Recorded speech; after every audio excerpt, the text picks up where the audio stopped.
लोग टूट जाते हैं एक घर बनाने में और तुम तरस नहीं खाते बस्तियां जलाने में। सुप्रीम कोर्ट ने प्रशासनिक इकाइयों द्वारा घरों पर बुलडोजर चलाने पर सख्त रुख अपनाया। देश की विभिन्न सरकारों की अघोषित बुलडोजर पॉलिसी को संविधान का आईना दिखाया। हाल फिलहाल में दिनों में भारत के कुछ राज्यों में बुलडोजर को इंस्टेंट जस्टिस के टूल की तरह प्रयोग और पेश किया गया है।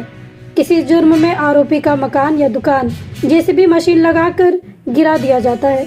गिराए गए निर्माण को अतिक्रमण कहा जाता है और अतिक्रमण गिराने की इस पूरी कवायद को देखने के लिए जनता को एक चश्मा दिया जाता है, जिससे बुलडोजर की ये कार्रवाई त्वरित न्याय जैसी दिखती है। इंस्टेंट जस्टिस जनता का एक हिस्सा इससे खुश होता है और वो बार बार किसी अपराध का अपना एक आरामदेह वर्जन बनाता है और जब तब मांग करता है सरकारों से बुलडोजर चलाने की। लेकिन सुप्रीम कोर्ट ने हदें तय कर दी, सीमाएं तय कर दी। ये साफ कर दिया कि सरकारें और प्रशासन कार्यपालिका तक ही सीमित रहें तो बेहतर है। अतिक्रमण हटाने के लिए वो न्यायपालिका की शक्तियों का अधिग्रहण ना करे। न्याय करना कोर्ट का काम है, उसे लागू कराना सरकार और प्रशासन का। कोर्ट ने कुछ नियमावली ये भी लिख कर दे दी है। कहा, अगर इसका उल्लंघन करके घर गिराए तो अवमानना का केस तो होगा ही, साथ ही गिराए गए घर को अपनी जेब से खर्च करके बनवाना होगा। और जब ईंट, गारा, छड़े और मजदूरी इतनी महंगी हो गई है तो 20-30 साल पहले बने घर को तोड़कर फिर से बनवाने में देश के नगर आयुक्तों को आर्थिक चुनौती का भी सामना करना होगा। नमस्कार, आदाब। न्यूज़ 5 AM जमशेदपुर में आपका इस्तकबाल। आज हम बात करने जा रहे हैं योगी जी के बुलडोजर जस्टिस पर आए सुप्रीम कोर्ट के फैसले की। अपना घर हो, अपना आंगन हो, इस ख्वाब में हर कोई जीता है। इंसान के दिल की ये चाहत है कि घर का सपना कभी ना छूटे। अदालत ने अपने फैसले की शुरुआत कवि प्रदीप के इन लाइनों से की।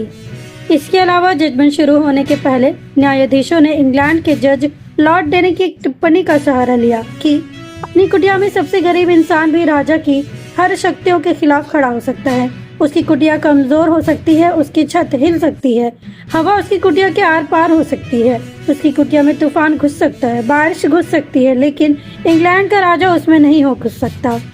उसकी सारी शक्तियां भी उसकी रिहाइश में तब तक दाखिल नहीं हो सकती जब तक उनके पास कानून सम्मत तर्क ना हो। और इसके बाद शुरू हुआ 90 पेज का जजमेंट, जिसमें रूल ऑफ लॉ, शक्तियों के बंटवारे, जनता के भरोसे, आरोपी के अधिकार, आश्रय के अधिकारों की अलग अलग चर्चा की गई। घर केवल मकान नहीं होता, ये हर परिवार का सपना होता है। कोई भी आम नागरिक बरसों की मेहनत, सपनों और अरमानों से घर बनाता है। घर से मिलती है सुरक्षा और भविष्य की उम्मीद। अगर उस घर में रहने वाला एक ही व्यक्ति आरोपी है तो क्या प्रशासन को ये इजाजत होनी चाहिए कि वो उस घर में मौजूद सभी लोगों के सिर से छत छीन ले, भले ही वो लोग जुर्म में प्रत्यक्ष या अप्रत्यक्ष रूप से किसी भी रूप में ना जुड़े हो? क्या प्रशासन को ये इजाजत होनी चाहिए कि पेनल्टी वसूलने के मकसद से वो लोगों का आशियाना छीन ले? ये कहना था सुप्रीम कोर्ट का। जस्टिस BR गवई और जस्टिस KV विश्वनाथन, इन दो जजों की बेंच ने ये फैसला सुनाया है। दरअसल अप्रैल 2022 में दिल्ली के जहांगीरपुरी में हिंदू मुस्लिम दंगे हुए। दंगे के फौरन बाद नॉर्थ दिल्ली म्युनिसिपल कॉरपोरेशन ने जहांगीरपुरी में ध्वस्तकरण का काम शुरू किया। निगम पर आरोप लगा कि उन्होंने बिना कानूनी प्रक्रिया का पालन किए बुलडोजर चलाया और आम नागरिकों को इससे दिक्कत हुई। निगम के इस एक्शन पर सुप्रीम कोर्ट में कुछ याचिकाएं पहुंची। चीफ जस्टिस की अध्यक्षता वाली बेंच ने NDMC की कार्रवाई पर रोक लगा दी। इसके बाद जमीयत उलमाए हिंद और कुछ अन्य लोगों ने सुप्रीम कोर्ट से दरखास्त की कि सुनवाई को थोड़ा विस्तार दिया जाए और बुलडोजर एक्शन के खिलाफ कॉन्क्रीट आदेश दिए जाए। यही नहीं, मध्य प्रदेश, उत्तर प्रदेश, गुजरात और अन्य राज्य सरकारों के खिलाफ भी कुछ याचिकाएं डाली गई। इन याचिकाओं में राज्य सरकारों द्वारा किए जा रहे बुलडोजर न्याय को रोकने की मांग की गई। इन याचिकाओं में कहा गया था कि लोगों की प्रॉपर्टी को गिराने के लिए राज्य सरकारें कानून का पालन न करके मनमानी कर रही हैं। जो भी अधिकारी गैर कानूनी तरीके से संपत्तियों के डिमोलिशन में लिप्त होते हैं, उनके खिलाफ सख्त कार्रवाई की जाए। और इस प्रकार सुनवाई के लिए इन दो जजों की बेंच के सामने मामला पहुंचा।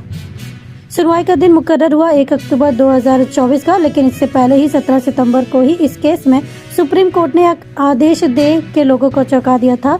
इस आदेश में सुप्रीम कोर्ट ने कहा था कि बिना सुप्रीम कोर्ट की अनुमति लिए पूरे देश में कहीं भी किसी भी संपत्ति को ध्वस्त नहीं किया जाएगा।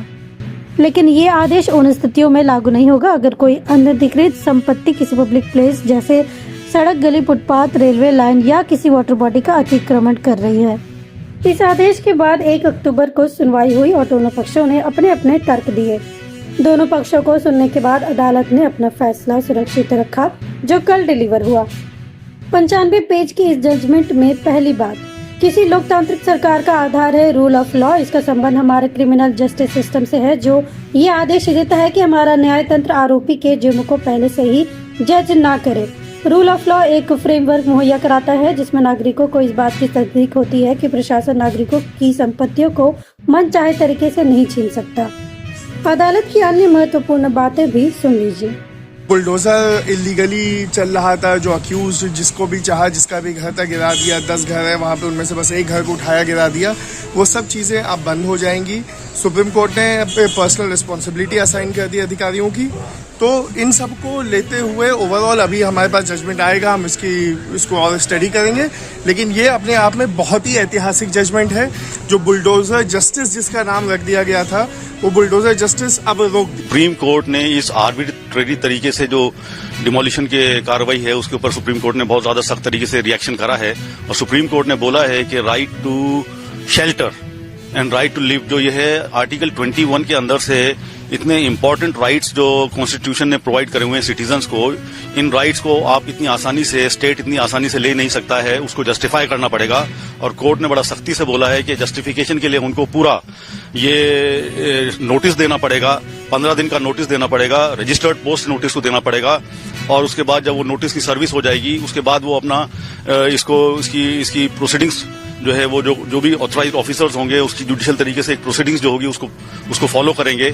और उसके बाद कोई एक्शन लिया जाएगा, तब उसके बाद ही कोई एक्शन